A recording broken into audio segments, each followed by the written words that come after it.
Angle में आप सभी का स्वागत है। मैं हूं आपके साथ नीतू शर्मा। आप सभी को द एंगल की ओर से रामनवमी की ढेर सारी शुभकामनाएं। इसी के साथ नजर डालते हैं इस वक्त की हेडलाइंस पर।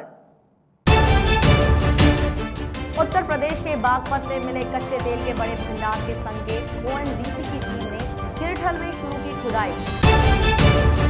राहुल गांधी ने एक बार फिर साधा भाजपा और प्रधानमंत्री पर निशाना। कहा, न्याय योजना का पैसा आपके वोटों की जेब से आएगा। जोधपुर में रामनवमी पर दिखा रोचक नजारा। वैभव गहलोत और गजेंद्र सिंह ने एक दूसरे को गले मिलकर दी शुभकामनाएं। और जयपुर कोतवाली की रामनवमी पर नई पहल। थाने में बच्चियों की पूजा। पुलिस कर्मियों ने दिया बेटी बचाओ बेटी पढ़ाओ का संदेश। यूपी के जनपद बागपत में कच्चे तेल के बड़े भंडार मिलने के संकेत मिले हैं। सैटेलाइट के माध्यम से कच्चे तेल के भंडार जिले के किरठल क्षेत्र में होने की खोज की गई है। ओएनजीसी की टीम ने खेत में खुदाई कर 3 किलोमीटर के इलाके की जांच शुरू कर दी है। वहीं कोलकाता से ओएनजीसी की टीम यहां पहुंच चुकी है। बताया जा रहा है कि 2000 फीट से ज्यादा गहराई तक खुदाई कराई जा सकती है। रमाना थाना क्षेत्र के गांव किरठल में जमीन के अंदर तेल की खोज की जाएगी। सैटेलाइट से तेल की संभावना मिलने के बाद ओएनजीसी की टीम यहां पर पहुंची और खेत के कुछ हिस्से में गेहूं की कटाई कराई गई। करीब 17 बीघा खेत की निशानदेही की गई है। 3 दिन बाद टीम यहां पर बोरवेल करेगी, जिससे हकीकत का पता चल सके।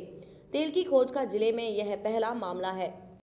कर्नाटक में कोलार में चुनावी रैली के दौरान कांग्रेस अध्यक्ष राहुल गांधी ने एक बार फिर से भाजपा और प्रधानमंत्री नरेंद्र मोदी पर जमकर निशाना साधा। उन्होंने कहा कि ये कैसा चौकीदार है जिनके सामने देश का पैसा लूटकर चोर भागे जा रहे हैं। उन्होंने सवाल किया कि देश के हर चोर के नाम में मोदी मोदी कैसे है। उन्होंने एक बार फिर दोहराया कि चौकीदार चोर है और 100% चोर है। उन्होंने भाजपा और पीएम नरेंद्र मोदी पर निशाना साधते हुए कहा कि 15 लाख किसानों की कर्ज माफी और सालाना 2 लाख रोजगार का वादा करने वाली भाजपा ने वादा खिलाफी की। कहा कि उन्होंने 15 लाख तो नहीं दिया, लेकिन कांग्रेस की सरकार गरीबों को पैसा देगी। गरीबों के खाते में हर साल 72,000 रुपए यानी कि 5 साल में 3,60,000 रुपए दिए जाएंगे। न्याय योजना के दावे पर सवाल खड़ा करने वाली भाजपा की ओर इशारा करते हुए उन्होंने कहा कि वे पूछते हैं कि पैसा कहां से लाएंगे। मोदी जी, मैं आपको बताता हूं, पैसा अंबानी जैसे आपके दोस्त की जेब से आएगा। नीरव मोदी, ललित मोदी, मेहुल चौकसी, विजय माल्या की जेब से आएगा। पीएम मोदी ने तमिलनाडु में सबरीमाला मुद्दा उछालते हुए कांग्रेस, लेफ्ट और मुस्लिम लीग पर जबरदस्त प्रहार किया। पीएम ने कहा कि लेफ्ट, कांग्रेस और मुस्लिम लीग ने सबरीमाला पर खतरनाक खेल खेला है।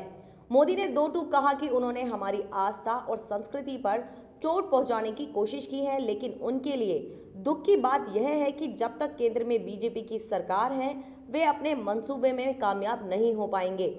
तमिलनाडु के रामनाथपुरम में विपक्ष पर हमला बोलते हुए पीएम ने दावा किया कि 23 मई को केंद्र में एक बार फिर बीजेपी की सरकार बनेगी। इसके साथ ही मोदी ने वहां के लोगों को वादा किया कि 23 मई को सरकार बनने के साथ ही अलग से जल मंत्रालय का गठन होगा। इस दौरान पीएम ने अपनी सरकार की योजनाओं की भी जानकारी लोगों को दी। उन्होंने दो टूक कहा कि हमारी सरकार हर वर्ग के लोगों को ध्यान में रखकर विकास की योजनाएं बना रही है। हम सबका साथ, सबका विकास में यकीन रखते हैं और उसी राह पर चलते हैं। कांग्रेस महासचिव और पूर्वी उत्तर प्रदेश के प्रभारी प्रियंका गांधी वाड्रा प्रधानमंत्री नरेंद्र मोदी के खिलाफ वाराणसी से चुनाव लड़ सकती हैं। सूत्रों के हवाले से यह जानकारी मिली है। सूत्र बता रहे हैं कि प्रियंका गांधी खुद बनारस से चुनाव लड़ने को लेकर गंभीरता से विचार कर रही हैं। उन्होंने अपनी तरफ से इस बारे में हाँ कह दी है, लेकिन इस बारे में अंतिम फैसला पार्टी अध्यक्ष राहुल गांधी को लेना है।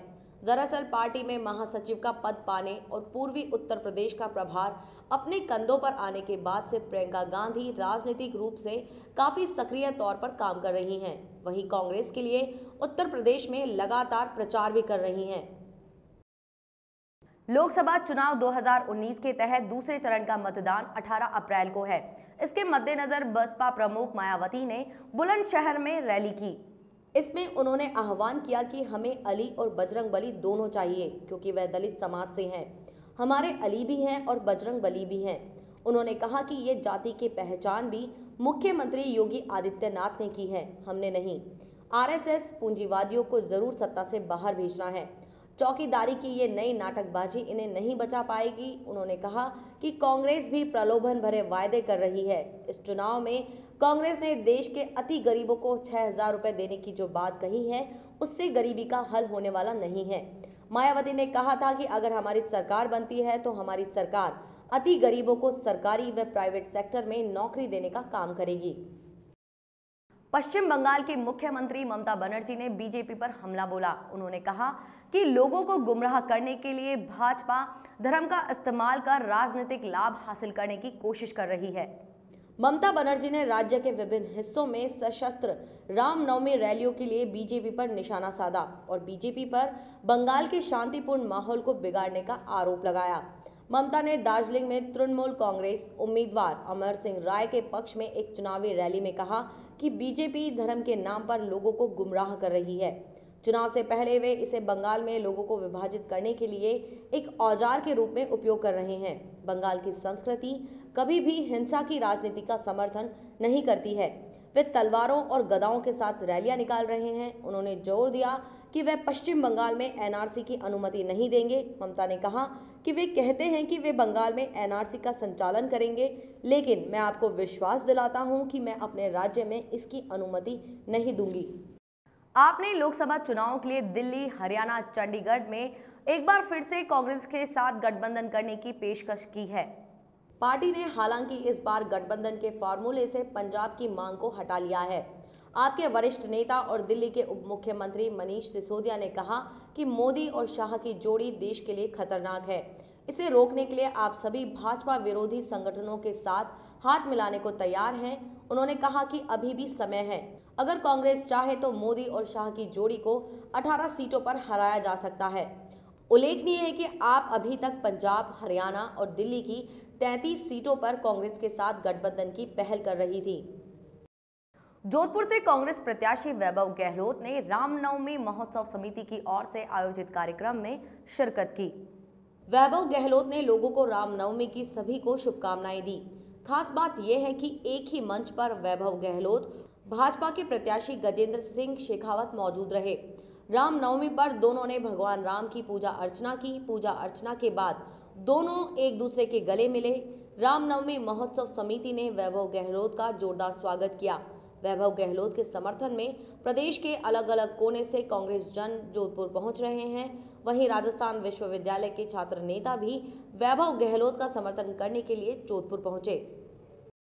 भाजपा छोड़कर कांग्रेस में शामिल हुए घनश्याम तिवारी पार्टी के स्टार प्रचारकों में शामिल हैं।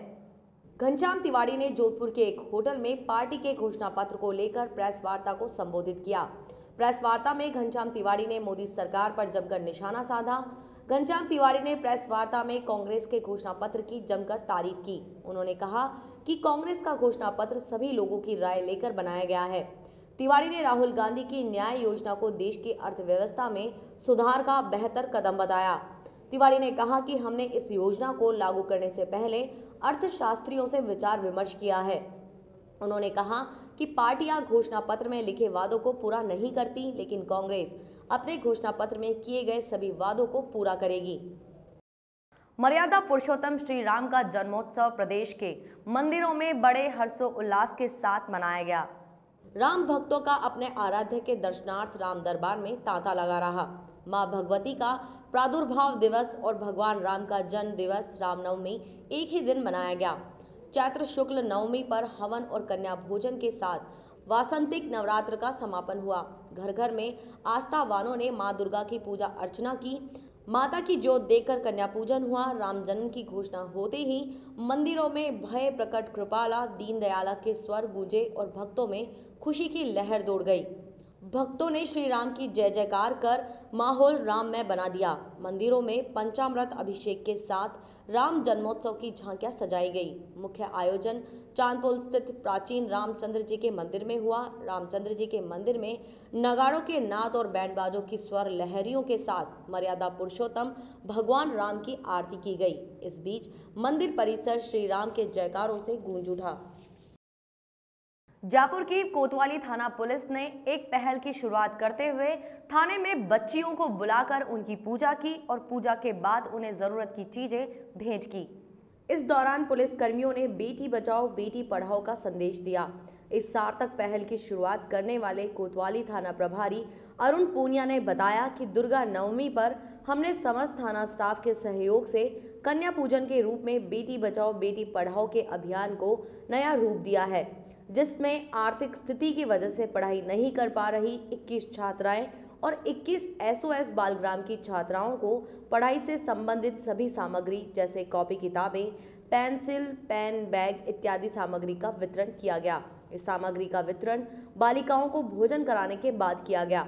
इस कार्यक्रम के दौरान जयपुर नॉर्थ के DCP Manoj Kumar, additional DGP Dharmendra Sagar, ACP Meghchand Meena, probationer RPS Sandeep Saraswat समेत कई अधिकारी मौजूद रहे। इस बुलेटिन में ये थी अभी तक की खास खबरें। देखते रहिए द एंगल। नमस्कार।